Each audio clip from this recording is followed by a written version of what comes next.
Ito na nga, bagong tutorial na naman ng baguhan. Kaya ngayong araw na to, sabayan nyo kung gumawa. Tuturo ko nga sa inyo ngayon gumawa ng petals para makagawa tayo ng flowers.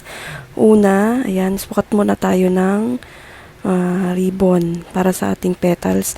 Yung size ng pangsukat na yan, yung parang sa ATM card lang, no?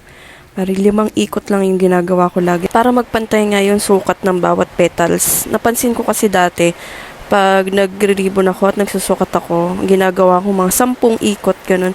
Hindi siya pantay-pantay, meron siya mga mas malaki, ganun. Mas lumiliit yung iba, kaya ang nangyayari, yun, pangit tignan kasi hindi siya pantay-pantay. Kaya nga, 5-5 lang. So, ganyan, sundan nyo lang, ganyan lang yung gagawin nyo, ha. Tapos, ganyan, kada magkabilang dulo, gaganyanin nyo lang siya para hindi siya himulmul o kaya yung yung tatas-tas, mga ganun. Lighter mga ate ko yung ginagamit ko, ha, kasi lang naman, konti lang naman yan. Pero pag maramihan ang gagawin kong petals, gumagamit ako minsan ng na kandila. Yung iba talaga kandila yung ginagawa nila. Kaso, yan, konti lang naman, kaya lighter na lang para mabilis nating magawa. Pagtapos nga natin sunugin yung magkabilaan, so ito na nga, disisit na nga yung paggawa natin ng petals. Kung nakikita nyo, ganyan, tutupi nyo lang siya ng ganyan, then pagkatupi nyo, tutupi nyo uli. Ayan, gets nyo ba? Ayan, tupi, tapos tupi ulit, and then, ayan, sunugin nyo lang ng konti sa may bandang ilalim, para dumikit lang siya. Diyan ako nasanay talaga sa lighter.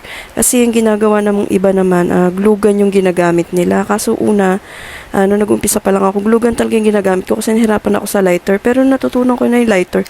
Lighter na ginagamit ko kasi mas mabilis talaga siyang gawin kapag lighter kumpara sa glue gun. Pero nasa sa inyo pa rin yan kung glue gun yung gagamitin nyo, ha? Bakit ang bilis ko naman magsalita? May nahabol ka ba, ante? So, ayun na nga po, inuulit ko po na para sa mga baguhan lang po ito, ha? Sa mga gusto rin gumawa, gusto rin mag-try. Ito na po yung sagot. Panoorin nyo na to. Umpisahan nyo na yan, mga auntie ko, mga ate ko. Umpisahan nyo na. Wag bukas, wag sa ngayon na.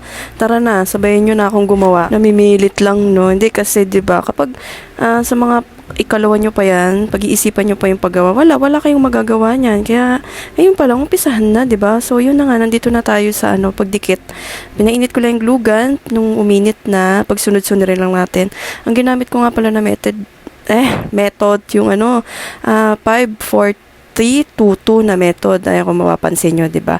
Una, 5, sunod 4, sunod 3, then 2, 2, ganun. Diba kasi ang ginagamit nila yung straight method. Nahirapan talaga ako dun sa straight method na yun kasi yun yung talaga yung unang-unang try ko nung nag-try ako ng gumawa ng flowers, yung straight method. Hindi ko makuha. Ang liit talaga nung nagagawa ko. Parang naging siya, sardinas na nagsiksika na hindi maintindihan. Hindi siya ganun kaganda para sa akin. Pero yung iba kasi sanay gumawa ng straight method eh. Ako talaga dito ako nasanay na method dito sa 5, 4, 3, 2, 2 talaga. Yun na nga, natapos na natin siyang pagdikit-dikitin. Ganyan lang. Lalagyan nyo lang yung glue gun, yung kada kanto niya. Ganyan lang ginagawa ko. Then, ilalagay ko na yung 4. Yung 4 na sunod-sunod. Then, press lang pababa.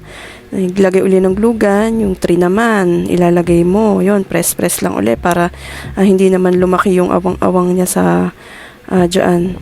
So, yan. Yung 2 naman. Ganyan lang yung gagawin nyo lagi.